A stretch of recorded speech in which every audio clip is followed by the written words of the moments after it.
বাংলার অত্যন্ত সংবেদনশীল একজন মানুষ চলে গেলেন, এবং ইতিহাস প্রমাণ করবে যে সিঙ্গুর এবং নন্দীগ্রামে উনি যে লক্ষ লক্ষ বেকার ছেলে মেয়ের কর্মসংস্থানের চেষ্টা করেছিলেন সেটা সঠিক ছিল। ইতিমধ্যেই সেটা প্রমাণিত হয়েছে বা হয়ে চলেছে, কিন্তু বড় করে ইতিহাস প্রমাণ দেবে যে উনি সঠিক ছিলেন।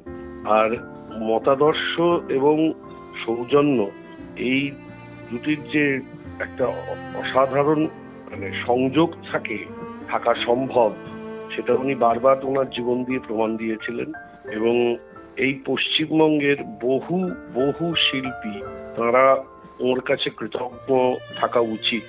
আমি জানি না তারা কৃতজ্ঞ থাকবেন কিনা বা তাদের কৃতজ্ঞতা প্রকাশ করবেন কিনা, কিন্তু তাদের কৃতজ্ঞ থাকা উচিত, কারণ তাদের শিল্পকর্মকে উনি উৎসাহিতই শুধু করেননি, নিজে উদ্যমী হয়ে তার ব্যবস্থা করেছিলেন।